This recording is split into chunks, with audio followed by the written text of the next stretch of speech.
ये वीडियो संसाधन एवं विकास का पार्ट 2 है। यदि आपने पार्ट 1 नहीं देखा है तो सबसे पहले आप लोग पार्ट 1 जाके देख लें। तो इस वीडियो में हम लोग संसाधन एवं विकास के बचे टॉपिक्स के बारे में पढ़ेंगे। तो सबसे पहला जो टॉपिक्स है संसाधन, यानी कि प्राकृतिक संसाधन के अंतर्गत हम लोग दो महत्वपूर्ण संसाधन को देखेंगे। पहला हमारा भू संसाधन है और दूसरा हमारा मृदा संसाधन है। तो सबसे पहले हम लोग भू संसाधन को देख लेते हैं। तो भू का मतलब होता है भूमि। भू का क्या मतलब होता है? भूमि, यानी कि भूमि एक महत्वपूर्ण प्राकृतिक संसाधन है। तो आगे बढ़ने से पहले हम लोग सबसे पहले भारत का कुल क्षेत्रफल को देख लेते हैं कि आखिर भारत का कुल क्षेत्रफल यानी कि एरिया कितना है। तो भारत का जो कुल क्षेत्रफल है वो 32.8 लाख वर्ग किलोमीटर या 32,87,263 वर्ग किलोमीटर है। यानी कि ये जो आप भारत को देख रहे हैं, ये जो भारत का कुल है तो 32.8 लाख वर्ग किलोमीटर या 32,87,263 वर्ग किलोमीटर। तो आपको ये ध्यान में रखना है, यदि आपके एग्जाम में पूछा जाए कि भारत का कुल क्षेत्रफल कितना है तो ये दोनों आपको ध्यान में रखना है। अब ये जो क्षेत्रफल है भारत का, इसको आप 100% मान लें। और 100% मानने के भारत का जो भौगोलिक स्ट्रक्चर है वो कैसा है, तो यहाँ हम लोग सबसे पहले देखते हैं कि भारत के लगभग 43% भू क्षेत्रफल क्या है? मैदान है। यानी कि यहाँ ये 100% में भारत का जो 43% जो हिस्सा है, 43% जो क्षेत्र है, भूमि है, वो कैसा है? मैदानी है, यानी कि समतल भूमि है। समतल भूमि को हम लोग क्या बोलते हैं? मैदान बोलते हैं। यहाँ जो आप ये ग्रीन कलर का देख रहे हैं, ये सारे क्या हैं? भारत के मैदानी भाग हैं। अब हम लोग आगे देखते हैं कि लगभग 30% भाग पर क्या है? पर्वत है। यानी कि अब 43% के बाद जो अगला परसेंटेज है हमारा वो है 30% भाग पे क्या है? पर्वत है। यानी कि एक तरह से हम लोग पहाड़ बोल सकते हैं। तो आप जैसा कि जानते होंगे कि भारत के उत्तर में हमारा एक बहुत बड़ा पर्वत जो हिमालय पर्वत है, और बाकी कुछ कुछ जगहों पे थोड़ा बहुत जो है आपको पर्वत जो है देखने को मिलेगा। तो ये आपको प्रतिशत ध्यान में रखना है कि कितने प्रतिशत भाग पर जो है वो पर्वत है। तो 30% भाग पे जो है वो पर्वत है। अब लगभग 27% हिस्सा पे क्या है? पठारी है, यानी कि पठार है। तो सबसे पहले हम लोग आपको ये बता दें कि पर्वत जो होता है वो लंबा और नुकीला होता है इस तरह से, और पठार जो होता है आपको इस तरह से थोड़ा हाइट में ये कम होता है और ये सपाट होता है। उसी को हम लोग क्या बोलते हैं? पठार या पठारी बोलते हैं। तो आप दक्षिण में देखेंगे कि एक बहुत बड़ा जो है आपको पठार मिलेगा, जिसे हम लोग दक्कन पठार के नाम से जानते हैं। वैसे झारखंड में आपको छोटा नागपुर का पठार। तो इस प्रकार से भारत में लगभग जो है कि 27% जो हिस्सा है वो हमारा पठारी हिस्सा है। तो इस तरह से जो है आपको ध्यान में रखना है। यदि आपके एग्जाम में पूछे कि भारत के कुल क्षेत्र का कितना प्रतिशत जो है वो मैदानी हिस्सा है, तो 43% जो है वो मैदानी है। पर्वत पूछे तो 30% और पठार पूछे तो 27%। तो ये आपको परसेंटेज जो है वो ध्यान में रखना है। अब हम लोग भू यानी कि भूमि उपयोग के प्रारूप को देखते हैं। यानी कि एक तरह से भारत का जो भूमि है, जो ज़मीन है, उसको किस तरह से उपयोग किया जाता है, किस किस चीज़ में। तो एक तरह से हम लोग खाका को देखेंगे। प्रारूप का मतलब होता है खाका। तो भारत का कुल क्षेत्र का लगभग 93% भूमि का ही हम लोग क्या करते हैं? उपयोग कर पाते हैं। यानी कि 100% यदि भारत के कुल भूमि को मान लें तो लगभग 93% भूमि का ही उपयोग हम लोग कर पाते हैं अलग अलग चीज़ों के लिए। यानी कि 27% जो भूमि है वो ऐसे ही रहता है, उसका किसी प्रकार का उपयोग नहीं किया जाता है।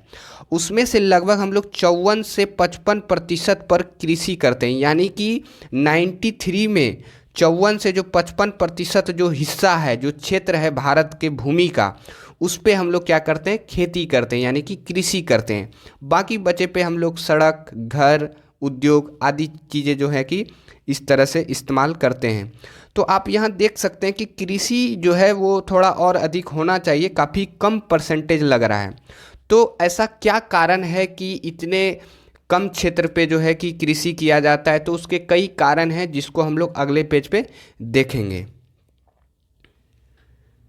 पिछले पेज पे हम लोगों ने पढ़ा कि भारत के कुल भूमि का लगभग 54 से 55% भूमि पर ही हम लोग क्या कर पाते हैं? कृषि कर पाते हैं, यानी कि खेती कर पाते हैं। यानी कि हमारे पास उतनी भूमि होते हुए भी हम केवल 54 से 55% भूमि पर ही कृषि यानी कि खेती करते हैं। तो ऐसा क्या कारण है कि हम लोग इतने कम प्रतिशत यानी कि इतने कम भूमि पर जो है वो खेती करते हैं? तो इसमें सबसे बड़ा जो कारण है वो है हमारा भूमि का निम्नीकरण होना। तो निम्नीकरण क्या होता है? तो निम्नीकरण का अर्थ होता है भूमि की उपजाऊ शक्ति का कम होना या उसमें गिरावट होना या उसका क्षय होना यानी कि नाश होना। जैसे भूमि के ऊपरी परत का कई कारणों से क्षय होना या अनुपजाऊ होना ही भूमि निम्नीकरण कहलाता है। यानी सिंपल शब्दों में कहें तो भूमि के मिट्टी की उपजाऊ शक्ति का कम हो जाना भूमि निम्नीकरण कहलाता है। जैसे इसको हम लोग उदाहरण के तौर पे समझते हैं, जैसे पंजाब, हरियाणा, उत्तर प्रदेश जैसे राज्यों में अधिक सिंचाई की वजह से भूमि का निम्नीकरण का हो जा रहा है। तो यहाँ आप इस मानचित्र पे ध्यान दीजिए, इस जगह हमारा पंजाब और हरियाणा है और ये हमारा उत्तर प्रदेश है। तो इन तीनों राज्यों में जो है, इन तीनों राज्यों में भूमि निम्नीकरण का जो प्रमुख कारण है वो है अधिक सिंचाई।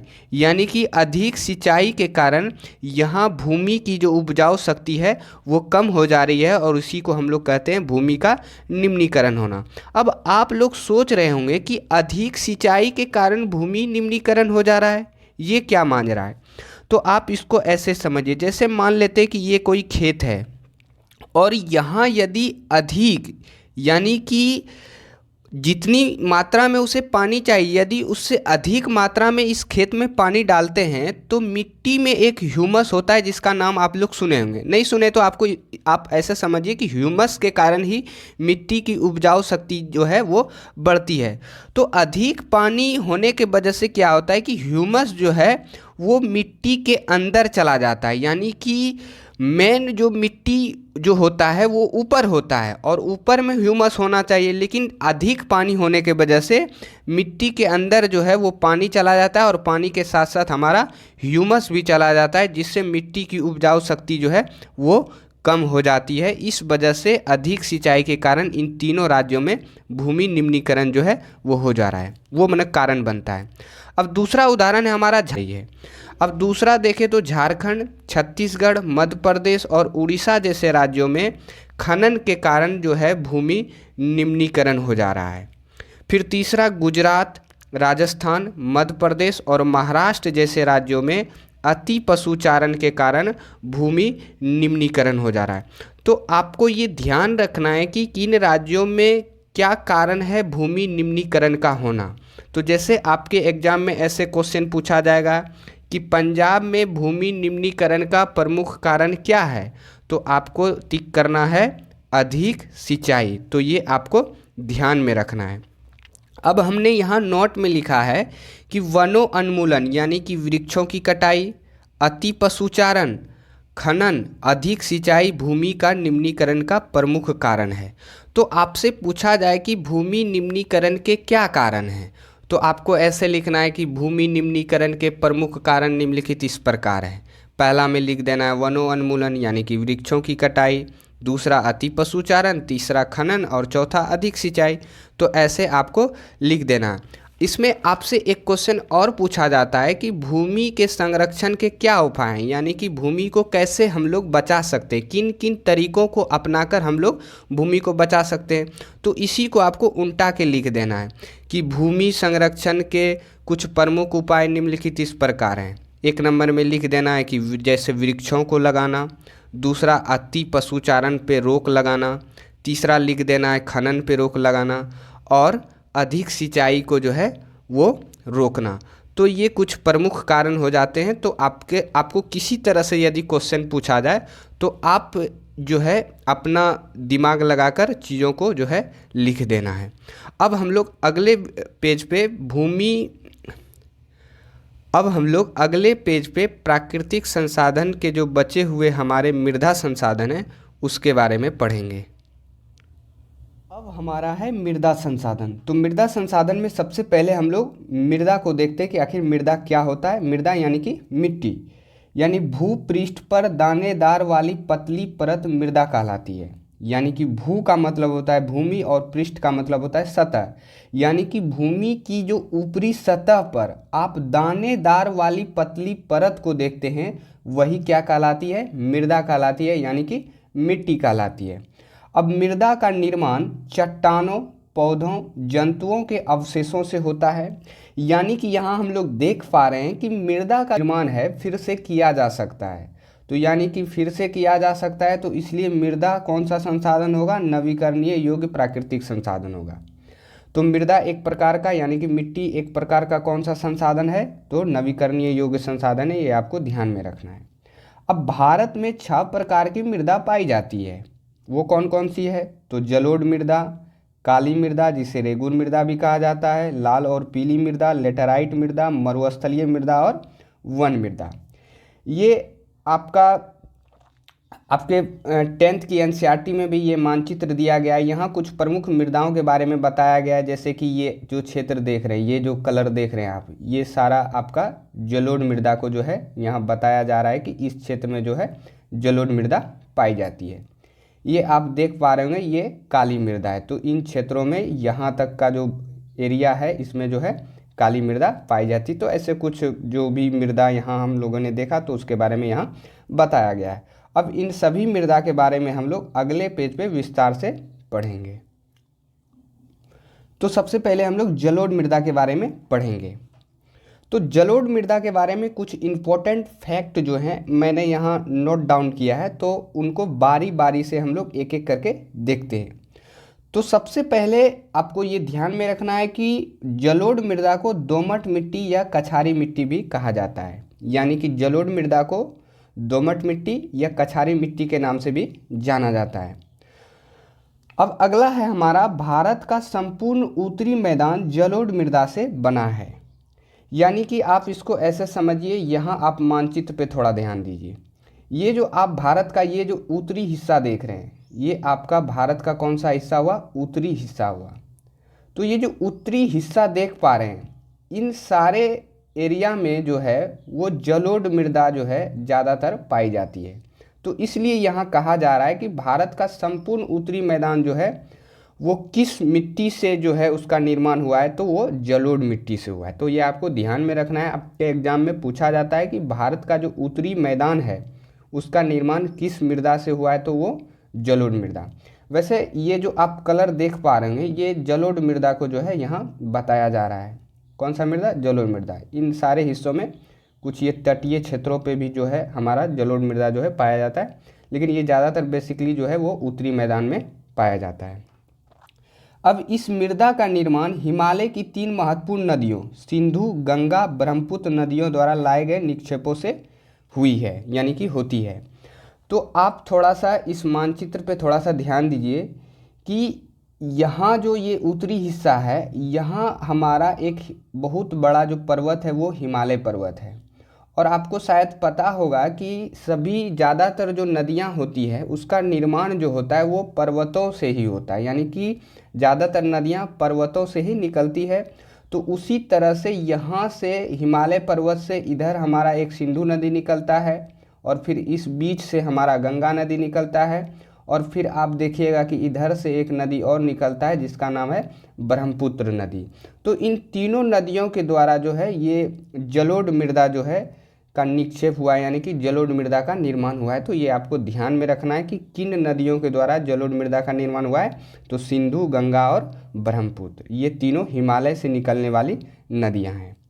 अब यह मिट्टी पंजाब, उत्तर प्रदेश, बिहार, पश्चिम बंगाल एवं असम में पाई जाती है। आपको थोड़ा सा क्षेत्र ध्यान रखना है कि किन किन राज्यों में ये मिट्टी जो है पाई जाती है। तो वो हमारा उत्तर प्रदेश है, बिहार है, पश्चिम बंगाल और असम है। आप देख पा रहे होंगे कि ये जो एरिया है यही हमारा क्या है, जलोढ़ मृदा है, और यहाँ ही हमारा बिहार, उत्तर प्रदेश, पश्चिम बंगाल ये सारे राज्य पाए जाते हैं, और इधर हमारा असम पाया जाता है। तो ये आपको ध्यान रखना है कि इन सारे क्षेत्र में जो है जलोढ़ मृदा पाई जाती है।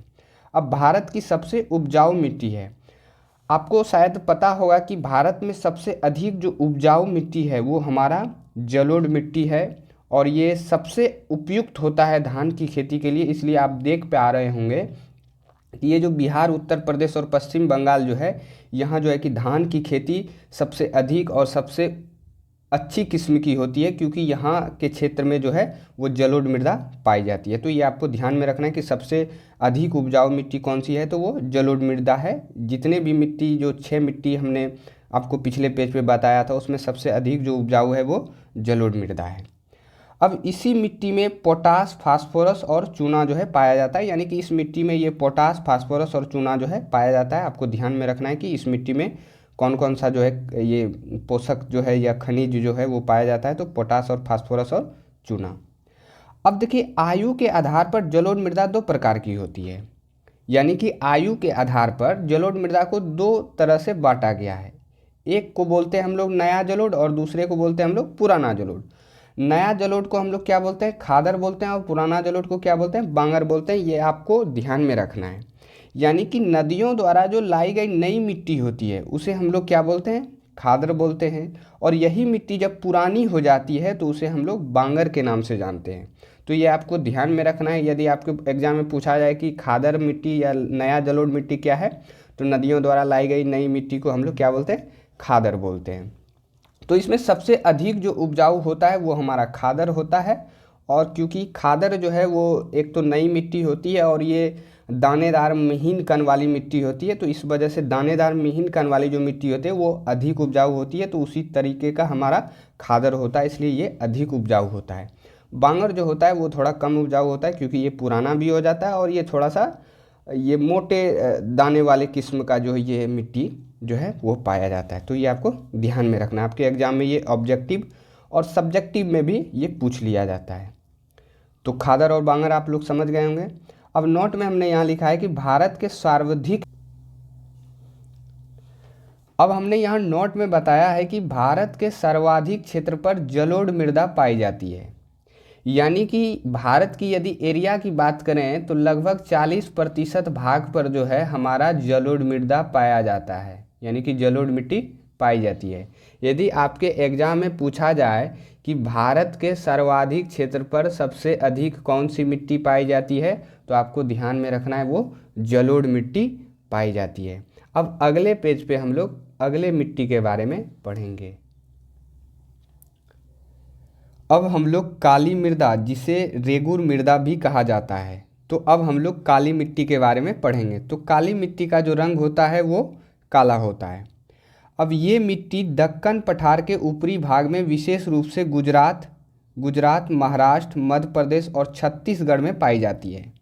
यानी कि आप इस मानचित्र पे देखिए, ये जो आप इस कलर में देख पा रहे होंगे, ये आपका काली मिट्टी का जो है वो क्षेत्र है। यानी कि इन एरिया में जो है वो काली मिट्टी जो है वो पाई जाती है। यहाँ आपका जो है दक्कन पठार है, और ये दक्कन पठार के जो ऊपर हमारे राज्य हैं जैसे कि गुजरात, महाराष्ट्र, मध्य प्रदेश और छत्तीसगढ़, इन राज्यों में ये विशेष रूप से काली मिट्टी जो है वो पाई जाती है। अब काली मिट्टी में नमी बनाए रखने की क्षमता सबसे अधिक होती है। यानी कि जितने भी मिट्टी के बारे में हमने पिछले पेज पे आप लोग को बताया था कि 6 मिट्टी भारत में पाई जाती है, तो उन सभी मिट्टी में जो सबसे अधिक जो है वो नमी बनाए रखने की क्षमता जो होती है वो काली मिट्टी में होती है। तो नमी आप शायद समझ पा रहे होंगे कि जैसे मान लेते हैं कि 2 गिलास लेते हैं, एक गिलास में आप किसी और मिट्टी को डालिए और एक गिलास में आप काली मिट्टी को डालिए। अब इसमें आप 1 गिलास पानी डालिए और इसमें भी आप 1 गिलास पानी डालिए, तो आप देखिएगा कि काली मिट्टी वाले गिलास का जो पानी है वो अधिक समय तक उसमें मॉइस्चर रहता है, यानी कि नमी जो है वो लंबे समय तक बरकरार रहता है। जबकि ये दूसरे मिट्टी का जो गिलास है उसमें जल्दी ही कम समय में जो है वो मिट्टी जो है वो सूख जाता है। तो उसी को हम लोग बोलते हैं नमी, यानी कि नमी धारण या नमी बनाए रखने की जो वो क्षमता होती है, तो वो काली मिट्टी में सबसे अधिक होती है। तो आपसे यदि एग्जाम में पूछे कि किन मिट्टी में नमी बनाए रखने की क्षमता सबसे अधिक होती है, तो वो काली मिट्टी। अब काली मिट्टी कपास की खेती के लिए बहुत उपयुक्त होती है, इसलिए इसे काली कपास मृदा भी कहा जाता है। यानी कि काली मिट्टी जो है वो विशेष रूप से कपास की खेती के लिए सबसे अच्छी मानी जाती है। इन वजहों से काली मिट्टी को काली कपास मृदा भी कहा जाता है। यानी कि काली मिट्टी के एक अन्य नाम के बारे में हम लोग जानें, एक तो इसे रेगुर मृदा बोला जाता है। अब यहाँ हम लोग देख रहे हैं कि काली कपास मृदा, यानी कि काली कपास मिट्टी भी इसे कहा जाता है, क्योंकि ये कपास की खेती के लिए सबसे अच्छी मिट्टी होती है।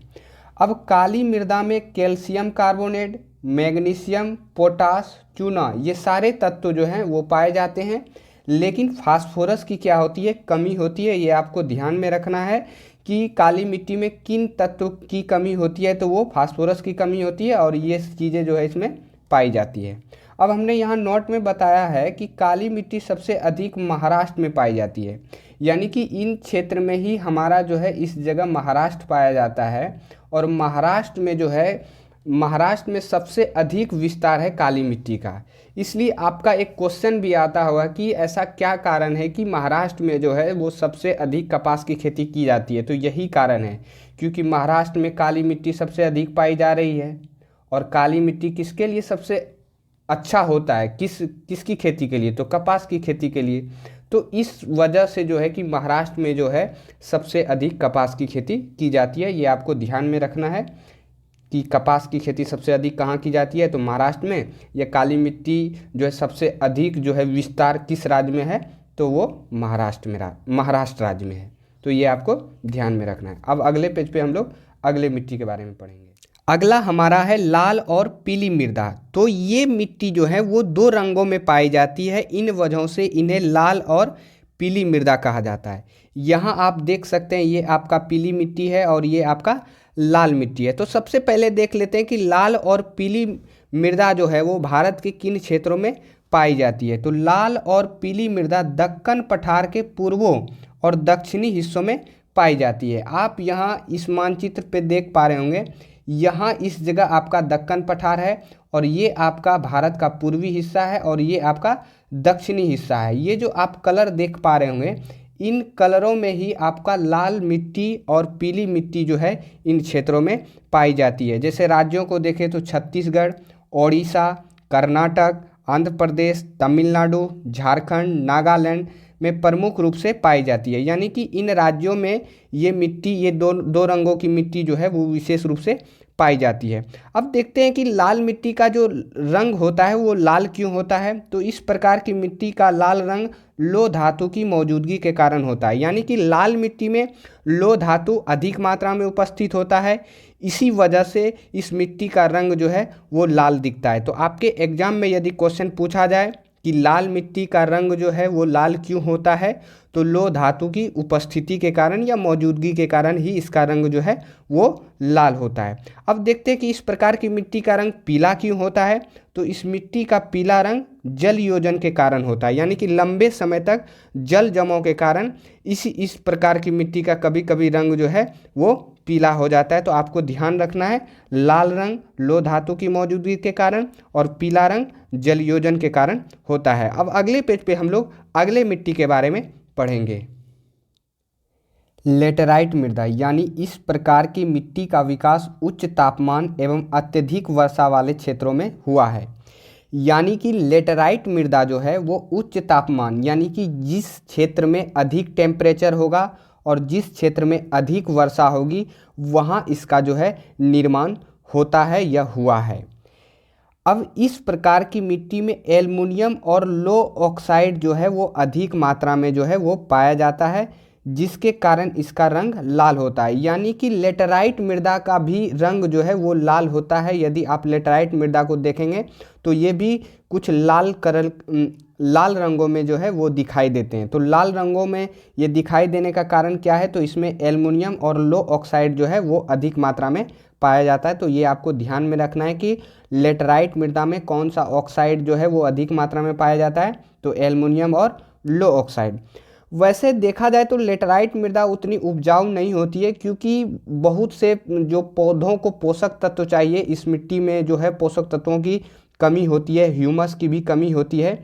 इन वजह से लेटेराइट मृदा जो है वो खेती के हिसाब से उतना उपयुक्त नहीं होता है। लेकिन मृदा संरक्षण तकनीक को अपनाकर कई राज्यों में जो है इस मिट्टी का उपयोग जो है खेती करने के लिए किया जाता है। अब देख लेते हैं कि लेटेराइट मृदा जो है वो किन क्षेत्रों में पाया जाता है। तो आप यहाँ मानचित्र में देख सकते हैं, ये जो आपको लाल कलर का दिखाई दे रहा होगा, इन क्षेत्रों में जो है वो लेटेराइट मृदा पाई जाती है। जैसे राज्यों को देखें तो कर्नाटक, केरल, तमिलनाडु, आंध्र प्रदेश जैसे राज्यों में ये लेटेराइट मृदा जो है वो पाई जाती है। लिखा है कि इसे मखरली मृदा भी कहा जाता है। तो आपको ध्यान में रखना है कि लेटराइट मृदा का जो दूसरा नाम है वो मखरली मृदा है, यानी कि मखरली मिट्टी भी लेटराइट मृदा को कहा जाता है।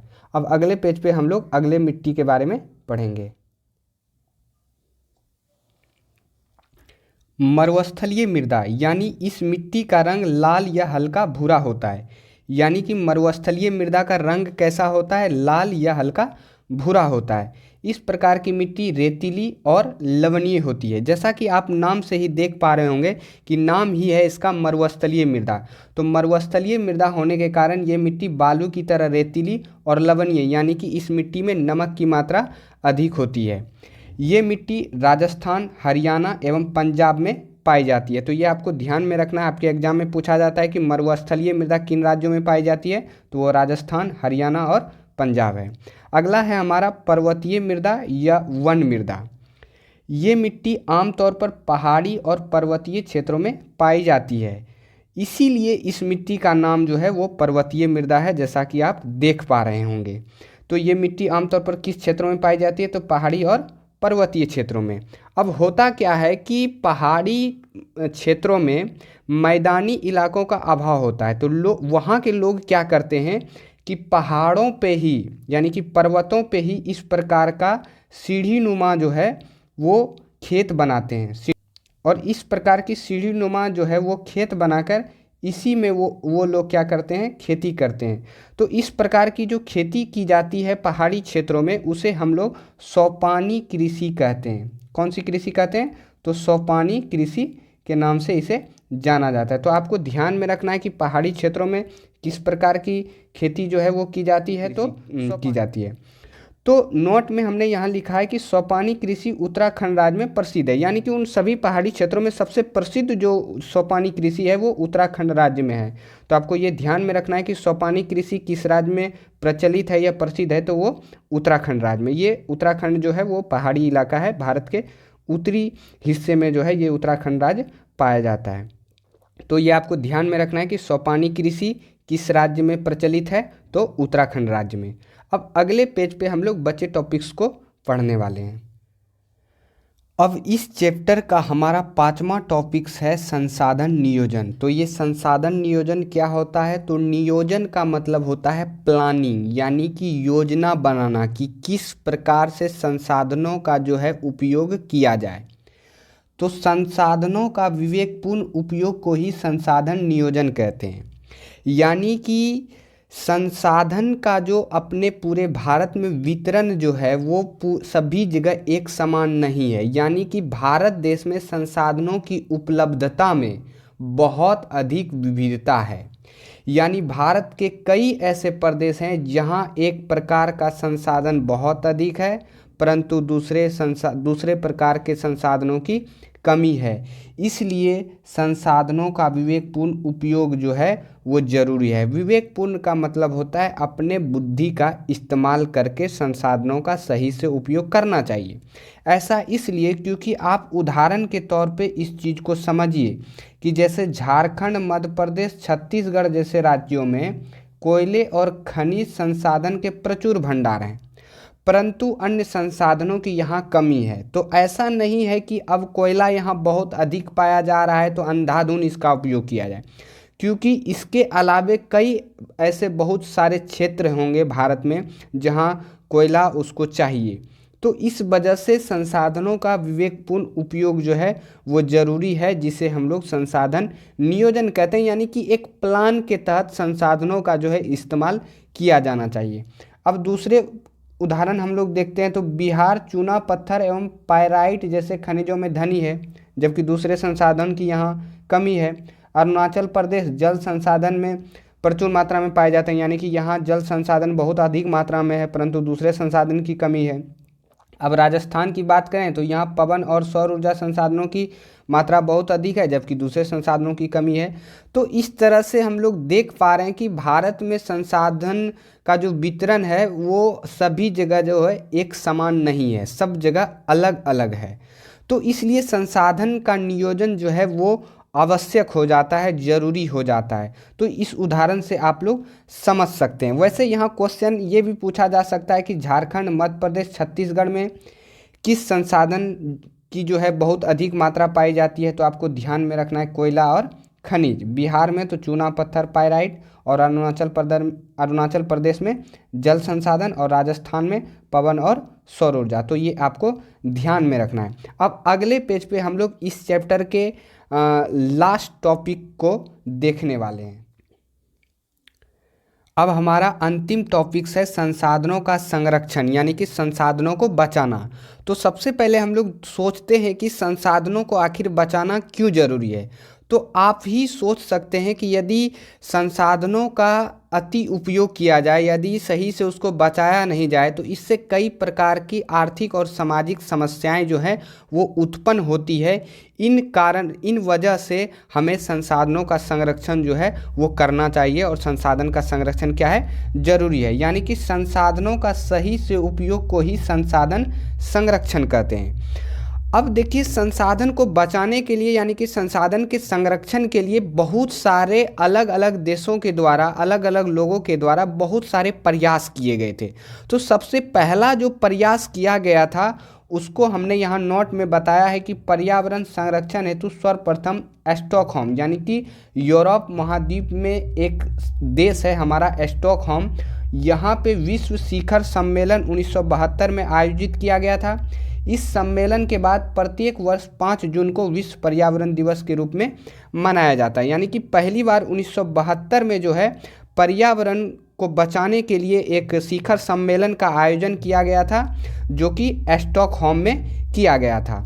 और इसके बाद से ही सभी देशों ने मिलकर ये तय किया कि क्यों न पर्यावरण संरक्षण के लिए विश्व भर में प्रत्येक वर्ष 5 जून को पर्यावरण दिवस जो है वो मनाया जाए। तो इसलिए पूरे दुनिया में प्रत्येक वर्ष जो है 5 जून को विश्व पर्यावरण दिवस मनाया जाता है। तो आपके एग्जाम में भी पूछ लिया जाता है कि विश्व पर्यावरण दिवस कब मनाया जाता है, तो आपको ध्यान में रखना है 5 जून को।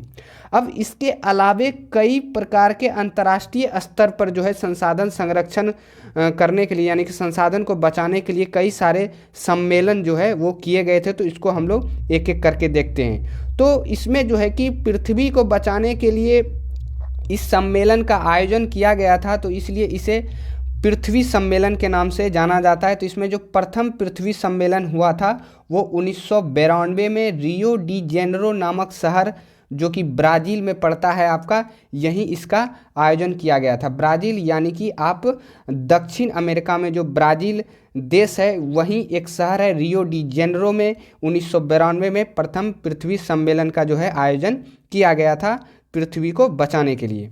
अब द्वितीय पृथ्वी सम्मेलन जो है वो 1992 में न्यूयॉर्क में किया गया था, और तृतीय पृथ्वी सम्मेलन 2002 में जोहान्सबर्ग, यानी कि दक्षिण अफ्रीका का सबसे बड़ा शहर है जोहान्सबर्ग, यहीं जो है तृतीय पृथ्वी सम्मेलन का आयोजन जो है पृथ्वी को बचाने के लिए किया गया था। तो आपके ये एग्जाम में पूछ लिया जाता है कि प्रथम पृथ्वी सम्मेलन का आयोजन कहाँ किया गया था, तो रियो डी जेनेरो में। कब, तो 1992 में।